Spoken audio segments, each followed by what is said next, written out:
pertama di rumah itu anak tuh sering bicara sendiri, manggil lagi sini Dede lagi main sama siapa, sama teteh, cina gitu bilangnya sama teteh.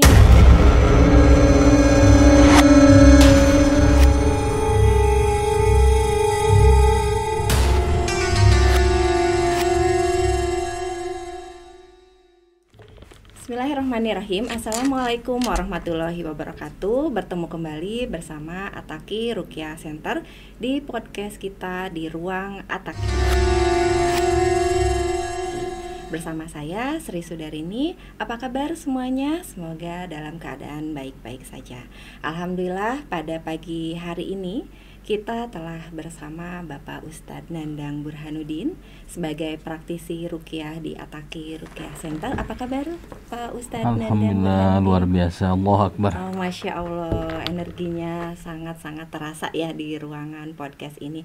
Alhamdulillah hari ini telah hadir juga bersama kita salah satu follower dari Ataki Ruqyah Center yang bisa dikatakan rajin bertanya mungkin ya tentang keluhan-keluhan dari apa yang terjadi dalam kehidupan sehari-harinya. Telah hadir bersama kita Ibu Insya Allah akan sharing atas apa yang menjadi keluhan selama ini dalam kesehariannya, ataupun mungkin ada hal-hal yang memang dialami oleh anggota keluarganya.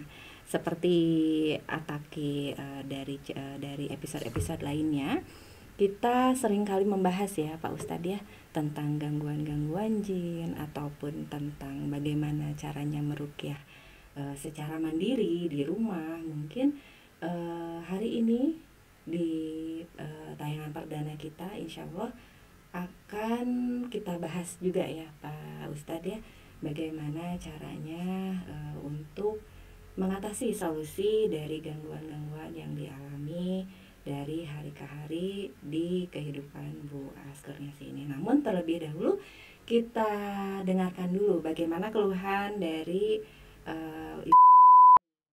seharinya, ataupun mungkin ada cerita-cerita sebelumnya atau memang keluhan-keluhannya seperti apa agar dapat kita tuntaskan bersama. Silakan Bu, disapa dulu. Terima kasih. Assalamualaikum warahmatullahi wabarakatuh. Waalaikumsalam. Saya Ibu. Pertama di rumah itu anak tuh sering bicara sendiri. Yang kedua kelihatan sekali ya pas saya sedang sholat gitu, anak saya tuh kan duduk di depan saya, tiba-tiba anak tuh bilang gini, diam dulu ya, tunggu uminya lagi Allah kan itu. Seperti ada orang banget gitu ya di depan. Pak Ustadz dan Ibu izinkan saya untuk mencurhatkan keluhan saya. Jadi begini Pak Ustadz, awalnya itu sebelum kejadian dari mimpi ya, sebelum ke saya gitu, ini mah ke anak dulu pertama itu ya. Nah keluhan anak itu, terus yang ketiga. Nah ketiga itu kan anak saya itu lagi di kamar ngambil mainan, terus nyamperin saya, terus tiba-tiba si anak saya tuh kayak ada yang narik, dituntun ke kamar lagi, tangannya kayak gini bentuknya. Tapi berteriak atau tidak? Enggak, cuman sambil ketawa-ketawa lari gitu. Nah udah ya itu saya juga kaget gitu ya, dipanggil lagi, sini Dede lagi main sama siapa, sama teteh, cina gitu bilangnya sama teteh. Di situ teh udah merinding gitu ya, udah cerita ke suami juga gini. Udahlah, kata Bu Sri, saya minta cerita ke Bu Sri di ruqyah aja pakai yang dari rumah. Saya udah coba Pak Ustadz ya yang dari ruqyah Ataki untuk ruqyah anak ya. Saya coba dalam 1 pekan, terus emang ada efeknya itu ke saya. Saya jadi mules 1 malam itu 4 kali bolak-balik ke kamar mandi itu, jadi saya yang mulesnya, terus besoknya gaisan yang panas, demam. Jadi ada reaksi ke ya, ada reaksi dan ke gaisannya itu udah. Nah ya dari situ udah alhamdulillah. Gaisan itu sebelum mau panas teh, gaisan tuh selalu bangun tengah malam bilang ngejerit gitu. Berarti itu dalam kondisi lagi tertidur, lagi panas, sedang panas ya. Nah terus bangun kan, dari kenapa? Sakit digigit digigit sama siapa? Teteh, mana tetehnya? Nunjuk ke luar pintu. Nah teh aduh langsung baca ayat kursi, suami semua teh baca ayat kursi, udah dikasih minum, udah tidur lagi. Nah setelah Gaisan sehat selang 3 hari nih Pusri, nah langsunglah ke jadi mimpi. Yang pertama itu hari pertama ini dalam 1 pekan itu mimpinya ya berturut-turut sepekan. 1 hari yang pertama itu mimpi ular. Ularnya warna? Yang pertama itu ularnya warna coklat, besar banget ya, ularnya teh gede banget sampai si ularnya teh awalnya teh di dalam kendi. Terus lagi kedatangan tamu, teteh datang ke rumah, terus tiba-tiba si kendinya teh pecah, terus tiba-tiba langsung ngelahap teteh, langsung ditelan teteh teh gitu ya, langsung ditelan. Sama Asi ditarik si ularnya teh sekencang mungkin ya, sebisa mungkin pakai pisau biar si ularnya teh ngeluarin teteh lagi. Alhamdulillah ularnya teh muntahin teteh lagi. Nah disitu kan kaget bangun udah ya. Nah yang hari-hari selanjutnya, hari kedua mimpi lagi ular. Mimpi ular di atas lemari asalnya teh ularnya teh, terus tiba-tiba loncat ke tangan As, ngelilit ularnya teh warna hitam. Ularnya warna hitamnya tuh hitam pekat gitu ya, lumayan besar. Di sini teh ngelilit ke tangan. Semakin Aas sama Aas juga pegang pisau di tangan yang satu laginya teh ya, sama Aas di sisit-sisit gitu ularnya teh, tapi makin ngelilit dia teh. Dan ada bapak teh datang tiba-tiba Pak As megang kepalanya, langsung dilepas si ularnya teh. Di situ As bangun lagi. Berarti itu hampir setiap hari mimpi buruk gitu ya, mimpi Bu buruk. As ya. Baik, lalu apa lagi Bu As? Iya, terus mimpi lagi, mimpi tersesat. Dari situ kan As kebakaran, panas banget sampai ke badan teh panas. Terus As mau lari tapi nggak tahu arah jalan pulang teh kemana. Sampaikan ke sini, nggak ada jalan ke sini, nggak jalan. Terus tiba-tiba masuk ke hutan, sampaikan ke sesok gitu ya, pengen pulang. Terus dalam hati pengen pulang dia tiba-tiba ada orang kakek nyamperin, terus bilang gini, Neng hoyong uih cenah, hoyong uih ka bumi. Iya Pak, tolong pengen pulang. Terus tiba-tiba dia tuh ngasih daun selembar, terus dimasukin hiled peteng, tapi yang gede gitu ya, hiled nanti gede langsung digulung-gulung sok ieu tuang cenah, dimakan sambil ngucapin uih ke rumah cenah gitu ya, sambil dimakan itu menik rasa teh pahitnya di mulut ya, dan langsung bangun dari situ. Jadi merasa memakan sesuatu saat bermimpi itu ya. Makan pahit. Itu dari beberapa pengalaman Bu As belakangan ini berarti ya terjadinya. Minggu ini. Oke. Kita langsung tanyakan saja kepada Pak Ustadz nih. Pak Ustadz, memang sebelumnya seperti yang kita ketahui, Mas ini pernah juga melakukan terapi secara langsung ya bersama Taqi Ruqyah Center, dan di situ memang ada kondisi di mana perbaikan begitu ya, ada perbaikan beberapa bulan, lalu ada kondisi-kondisi tertentu di mana ada hal-hal yang merasa Bu As ini janggal gitu Pak Ustadz, seperti yang tadi diceritakan. Bagaimana Pak Ustadz untuk mungkin ini lebih ke bagaimana solusinya gitu ya untuk meminimalisir apa yang terjadi, mimpi buruk ya, dan apa yang terjadi kepada anandanya. Begitu Pak Ustadz. Bismillahirrahmanirrahim. Assalamualaikum warahmatullahi wabarakatuh. Waalaikumsalam warahmatullahi wabarakatuh. Terima kasih dan Bu Sri. Jadi saya mencatat ya beberapa poin. Intinya semua kita ya, termasuk saya ini kan, kata Rasulullah SAW, inna lisyaitoni lamah. Jadi setan ini punya yang namanya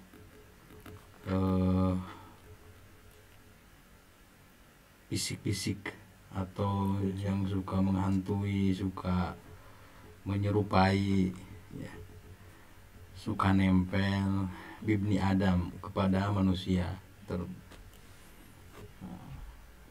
Dan ketika itu juga Nabi SAW bersabda dalam riwayat Ibnu Mas'ud, ma minkum min ahadin, tidak ada seseorang di antara kalian illa waqad wukila bihi qarinuhu, kecuali dia sudah punya wakil atau diberi wakil yang berupa korin. Nah, korinnya itu dari minal jinni, dari jin, termasuk saya ini ada korinnya.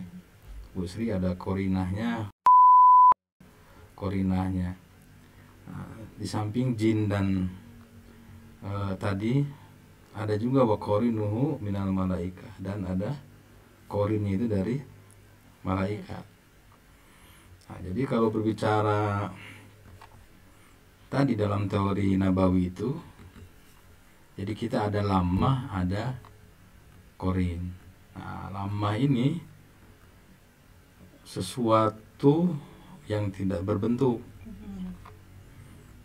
Kalau dalam bahasa kimianya, saya bukan ahli kimia ya, tapi kalau baca-baca sedikit tentang kimia, ada proton, ada neutron, ada elektron.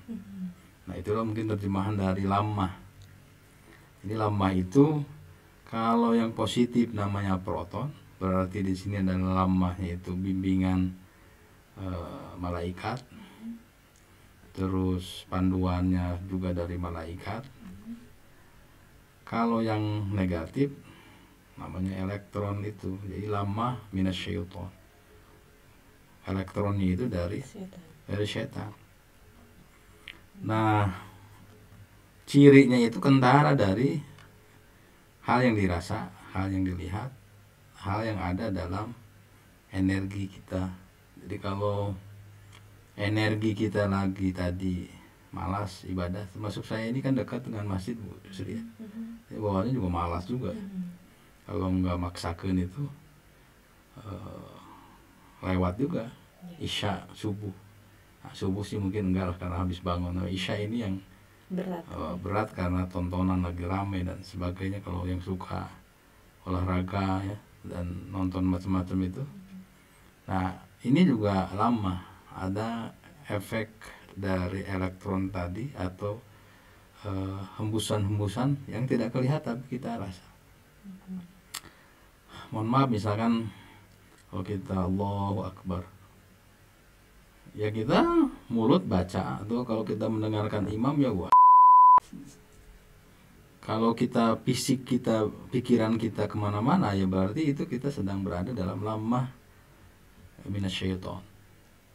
Gitu. Kita nggak fokus ke bacaan, nggak fokus ke tempat sujud, nggak fokus ke takbir ke gerakan-gerakan sholat, berarti kita dalam posisi lammah tadi.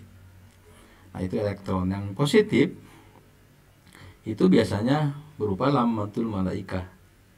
Jadi yang positif itu adalah protonnya atau bisikan bimbingan yang diberikan Allah Subhanahu wa taala melalui malaikat. Jadi sebelum bahas sedikit mimpi ya. Nah, jadi di bab ini, di bab lammah ini ada tarik menarik. Tarik menarik antara lammah minasyaiton dan lammah minal malaikah. Proton dan elektron itu pada hakikatnya kita ini kan netral. Newton kita netral dalam artian kita ini orang seperti kita ini masih bisa ditarik ke yang positif, masih bisa ditarik ke yang negatif. Cuman di sini rahasianya hadis Rasulullah, kullu mauludin yuladu alal fitrah, ya, semua anak itu kita ini lahir dalam posisi Newton tadi, fitrah. Nah, tapi pa'abawahu, orang tuanya lah atau lingkungannya lah yang menjadikan dia Yahudi, menjadikan dia Nasrani, menjadikan dia Majusi. Nah, ini efek dari elektron. Nah, karena itu bahas ini yang pertama tentang lama ya. Jadi nanti tergantung dengan pembiasaan. Nanti akan saya sampaikan di solusi ya. Kemudian yang kedua itu ada yang namanya korin. Nah, selain lamah tadi yang tidak terlihat tapi dirasa, ada juga korin. Nah, korin ini untuk orang tertentu itu dia bisa melihat. Untuk orang tertentu seperti saya tidak mau lah mengkhususkan diri bisa melihat korin ya. Tetapi korin ini nanti akan persis menjelmakan kita. Di Busri nanti punya korinnya misalkan sangat mirip kan? Nah, tinggal nanti korinnya ini kalau dia korinnya cenderung dengan elektron yang pengaruh dari setan negatif tadi, atau pengaruh dari proton, pengaruh dari malaikat tadi. Nah, ini tergantung tadi. Nah, maka kalau misalkan mohon maaf misalkan ya, istilah yang meninggal kok hidup, ada yang hidup lagi, sebenarnya bukan hidup lagi, tapi itu adalah korin yang belum mati, dan memang korin itu sementara waktu tidak mati. Itu jadi kalau misalkan kita terlalu mencintai, terlalu benci, itu akan ketemu korinnya. Maka kita dalam bab lamah ini harus kembali ke netral. Tapi netralnya itu ibarat Busri nyetir gigi yang otomatis ya. Itu kan ada drive sama reverse, itu mundur, maju, sama netral. Ya bagusnya itu memang kita ini menetralisir. Nah, jadi oleh karena itu, apakah Rasulullah SAW juga punya Rasul juga punya korin, tapi korin Rasulullah SAW itu adalah selalu malaikat yang membimbing kepada kebaikan, membimbing kepada hidayah. Nah, karena itu tradisi atau budaya atau kebiasaan dari lamah syaitan ini adalah jadi senantiasa i'adun bil khairi wa tasdiqun bisyarri. Jadi senantiasa ibad ya, menjauhkan, ada yang ibad, ada yang i'ad. Ibad itu menjauhkan dari kebaikan, membenarkan hal-hal yang dusta. Itu salah satunya jadi sulit beribadah itu ya. Salah satunya sulit beribadah, kemudian sering dihantui mimpi-mimpi buruk. Kan? Nah, ini kan diarahkan ini untuk membenarkan mimpi itu. Padahal dalam tafsir mimpi, misalkan Ibnu Sirin itu mimpi-mimpi yang buruk itu harus segera kita tepis dan harus segera kita hapus dari memori. Nah, ini nanti ya kita. Jadi misalkan kalau saya mungkin tidak pernah ya kalau mimpi-mimpi seperti tadi itu. Ya. Tapi kalau kena ku erup-erup, apa tuh erup-erup bahasa Indonesianya itu? Yang nggak bisa bergerak saat bukan kejang tidur apa ya. Gitu. Itu pernah, tapi ya segera menggerakkan badan dan istighfar dan seterusnya. Nah, kalau kita berharap dengan yang proton, ya itu sebaliknya, dia mengembalikan kita ke dimensi al-haq, kebenaran, dan dimensi kita untuk menyatakan bahwa buruk itu buruk. Nah, kasus-kasus yang disampaikan itu hal lumrah. Artinya begini, karena anak ini juga ada korinnya, ada pengasuhnya. Nah, yang saya curigai itu memang ada unsur dari neneknya atau keluarga besar yang, ya mohon maaf, menitipkan yang disebut dengan khodam. Nah, ini yang agak khawatir. Jadi korin kita ini kan, kalau korinnya proton nggak ada masalah. Maka kita kenapa kalau bercermin, sering bercermin kan ibu-ibu sering sekali. Nah, ini masalah Bu. Dicermin bisa 2 jam gitu, ngelurusin alis aja kan bisa sejam setengah gitu. 7 jam ya. Nah, itu sampai lupa doa. Allahumma kama hasanta kholqi fahasid khuluqi. Ya Allah, sebagaimana Engkau sudah memperelok bentuk tubuh kita, wajah kita, maka perbaikilah khuluq. Jadi antara kholqun dengan khuluq ini, kholqun itu kaitan dengan fisik kita. Perempuan cantik itu ada yang punya aura, ada yang tidak ya. Kemudian sempurna, yang ada mungkin ya sempurna ya, dalam arti sempurna. Walaqad khalaqnal insana fi ahsani taqwim. Ya, Allah Subhanahu wa taala sudah menciptakan manusia itu dalam bentuk yang paling sempurna.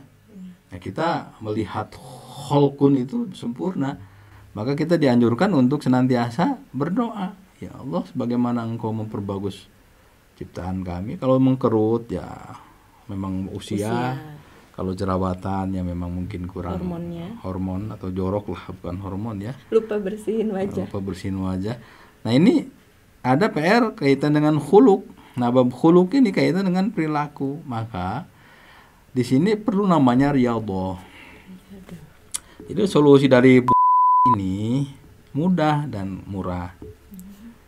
Ada yang imateri itu kaitan dengan riyadhah itu olahraga ya, tapi olahraga kaitan ruhiyah dan jasadiyah, fisik dan psikis.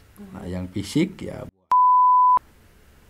diupayakan kalau keluar ya di sekolah atau di mana jam 10 pagi itu tidak menghindar matahari. Ya, harus ada pemanasan tubuh. Berjemur begitu Pak? Bukan, kalau berjemur kan diem, diem. Tapi ini beraktivitas di bawah matahari. Nah, upayakan, karena yang saya lihat, saya bukan ahli kimia sih, masalahnya takut salah menjelaskan ya. Nanti dari hidup kita ini kan bertriliun sel darah. Ada darah yang memang harus dipanaskan. Apalagi tidak ada sumber panas yang terbaik kecuali matahari. Nah, masalahnya orang kita ini kalau matahari panas sedikit itu sudah pakai anti UV. Oh iya, sunscreen. Sunscreen. Iya. Sunscreen apa? Iya, anti UV. Anti UV ya. Iya. Nah, sehingga nanti terblokir itu UV-nya itu. Yang tidak boleh itu kan kita berjemur diem sejam gitu. Tapi kalau beraktivitas karena masalah. Karena kita ini kan takut hitam ya, takut belang ya. Maka yang diperhatikan nanti wajah dan sebagainya. Nah, ini aktivitas itu harus dijalankan. Nah, di samping nanti ada aktivitas, ada riyadhah ruhiyah. Kalau baca Quran 5 juz sehari berat ya. Kalau dulu waktu itu bisa Pak, sampai bisa nggak sampai 5 sih ya, sampai 1, 2, 3 itu ya bisa. Satu juz bisa. Bisa. Dirutinkan bisa. Bisa. Maksudnya tidak 1 juz sekali duduk. Enggak ya. Tapi 5 kali dalam sehari. Sesuai dengan sholat 5 waktu. 1 juz itu berapa halaman? 10 halaman ya. 20 halaman ya. 10 lembar ya. 10 lembar. 10 lembar jadi 20 halaman ya. Nanti dibagi-bagi misalkan jadi. Nah iya.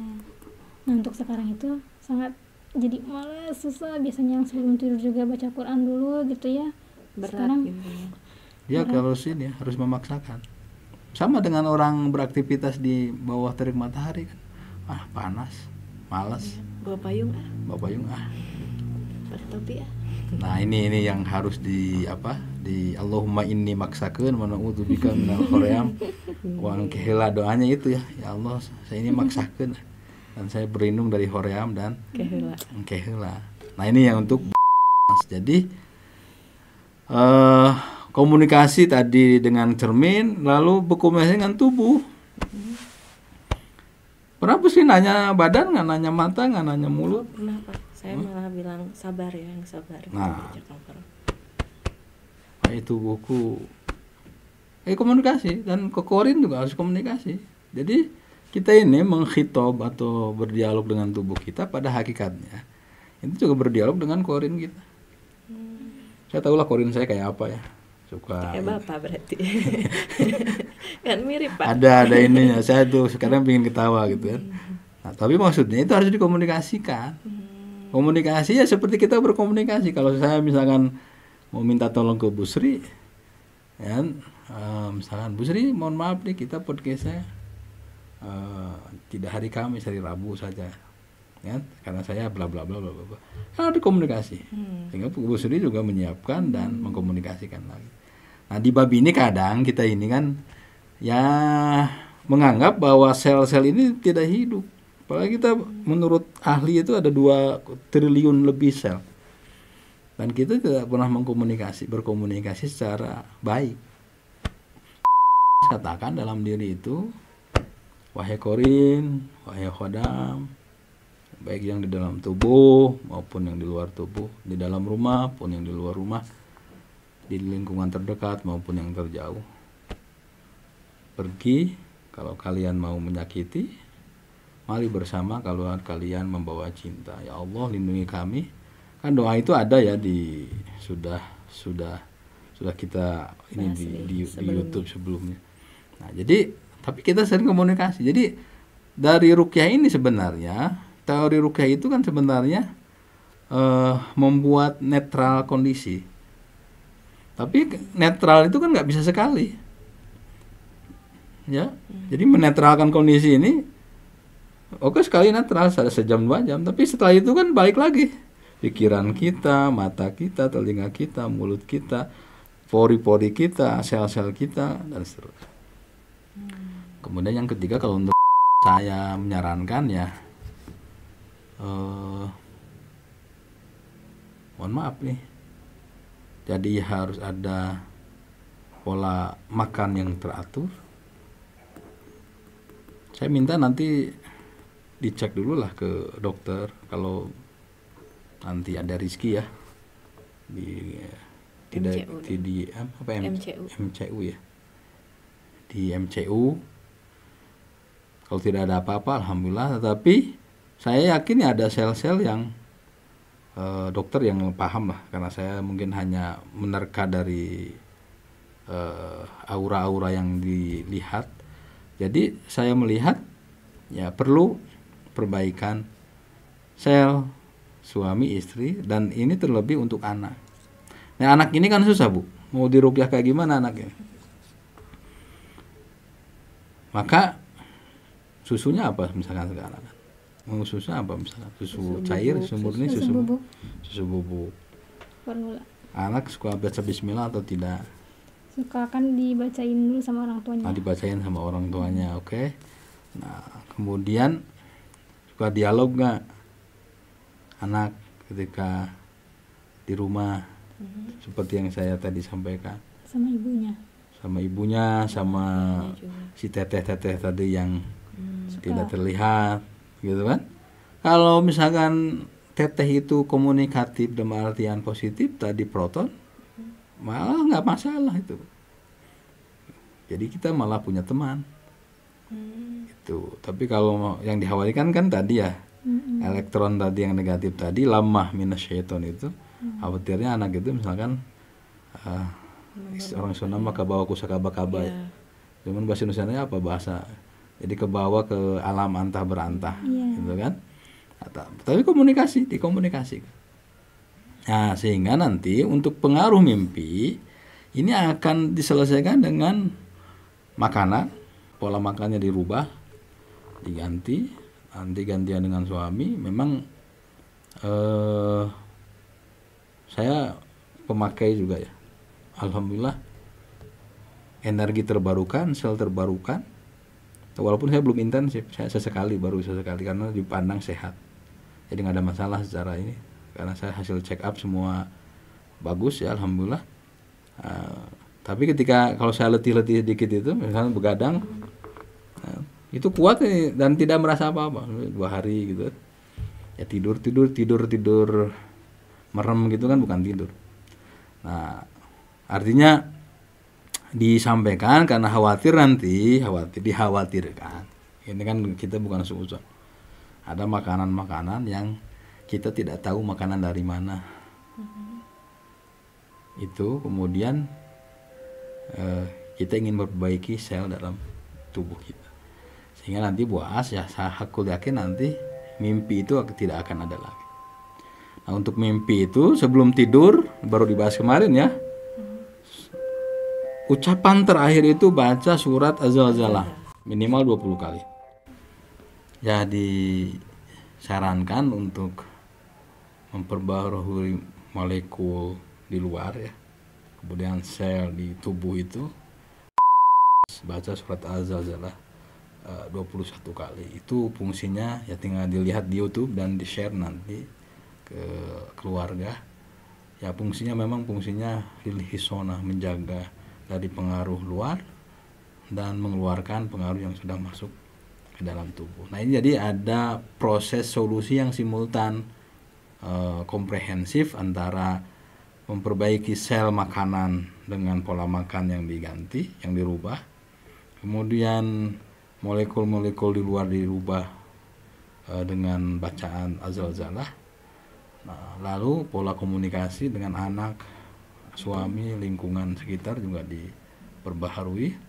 Maka insya Allah aku yakin solusi itu akan datang dengan sendirinya. Adapun ayat Quran dibacakan itu bagian dari memperbaiki molekul, tapi itu tidak cespleng, ya tidak cespleng karena ya tidak mungkin ya. Saya ingin punya otot dalam 2 kali 3 kali angkat beban kan nggak mungkin Udah ya. langsung berotot. Udah langsung berotot nggak mungkin. Otot itu kan energi itu setelah dia bertahun-tahun dari sekilo 2 kilo dan seterusnya Berlatih berproses. Nggak mungkin sekarang misalkan batas sekali ayat-ayat ruqyah sekian ngilang nggak bisa. Nah ini yang sering disalahpahami, kenapa saya sudah di ruqyah kok balik lagi gitu, malah ada keluhan lagi. malah yang terjadi lebih parah ya Bu Sedia. Karena tadi yang di dalamnya itu tidak tersentuh. Jadi lama dan namanya adalah korib. Baik, tadi jawaban dari Pak Ustadz ada beberapa tips ya. Memang mungkin ini lebih ke keseluruhan dari mulai makanan, pembiasaan pun dalam ibadah ataupun dalam keseharian ternyata sangat berpengaruh ya. Maksudnya di sini juga untuk komunikasi dengan anak, dengan suami ataupun dengan keluarga lainnya memang harus diperbaiki secara keseluruhan. Namun tadi ada beberapa yang mungkin belum disampaikan Pak Ustadz yang tentang dikhawatirkan jika memang ada hodam itu Pak. Nah, ataupun dari keturunan yang seperti tadi Bapak bahas, apakah solusi yang tadi masih bisa diaplikasikan atau memang ini nanti kita bahas di part kedua gitu. Di part kedua lebih bagus. Karena memang agak panjang dan detail, tapi kalau saya melihat kalau kita ini kan ala inna fil jasadi mudghah, ingatlah bahwa dalam diri kita itu ada segumpal daging, segumpal darah. Kita seluhat jasadu kullu, kalau segumpal darah itu benar baik ya tertib, maka semua fisik tubuh juga akan baik. Kalau rusak, wa idza fasadat jasadu kullu, maka semua tubuh kita juga akan ikut rusak. Nah, artinya kalau di inner tubuh kitanya itu diperbaiki dengan tadi ya, sel-selnya kita perbaiki, otomatis pengaruh apapun dari luar nggak akan berpengaruh. Mau kodam, mau gitu sihir, ya, mau itu tuyul, mau bayul juga nggak akan berpengaruh karena kitanya punya benteng.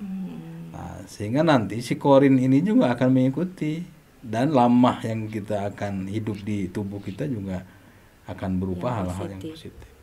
Itu saya rasakan sendiri ya, karena saya juga manusia biasa ya, yang banyak hilap dan banyak salah juga. Kalau kita berupaya keras, nggak ada yang sulit dan nggak ada yang lebih hebat dibanding kekuasaan Allah yang diberikan kepada manusia ini. Masya Allah. Bagaimana Bu? Apakah ada yang ditanyakan lagi kepada Pak Ustadz tentang penjelasannya? Mungkin untuk solusi yang sekarang cukup terjawab ya Pak Ustadz. Saya coba dulu untuk melaksanakan yang Pak Ustadz tadi katakan, dan apabila mungkin masih ada kesulitan saya minta konsultasi lagi mungkin di selanjutnya. Untuk yang sekarang saya menjalankan dulu saja yang ini. Baik. Alhamdulillah tadi sudah diberikan solusi oleh Pak Ustadz. Jangan lupa untuk sahabat-sahabat beriman di rumah untuk terus mengikuti channel kami, untuk bisa juga melayangkan pertanyaan ya Pak ya di channel kami juga di Ataki Ruqyah Center. Insya Allah bisa dipanggil ke sini kalau memang ada case-case tertentu ya Pak Ustadz ya, bisa dibahas bersama seperti hari ini dengan, ataupun bisa melalui komentar-komentar di video. Insya Allah semua konten di Ataki Ruqyah Center ini ada beberapa yang memang sangat berkaitan dengan kehidupan sehari-hari ya Pak Ustadz ya, yang mungkin bisa dialami oleh para ibu-ibu, bapak-bapak saat beraktivitas. Jangan lupa memberikan subscribe-nya, memberikan like dan komentar positifnya. Mungkin di hari ini cukup sekian podcast kita. Insya Allah kita akan ada podcast selanjutnya untuk membahas hal yang lebih menarik ataupun yang memang sering kali kita alami bersama. Sahabat beriman, terima kasih telah menyaksikan podcast Ataki Ruqyah Center. Jangan lupa mengikuti semua channel dan semua media sosial kami, ada Instagram juga di At-Taqi Ruqyah Center, Facebook juga ada. Insya Allah semuanya akan bermanfaat bagi kehidupan kita bersama. Wabillahi taufiq wal hidayah. Wassalamualaikum warahmatullahi wabarakatuh. Waalaikumsalam.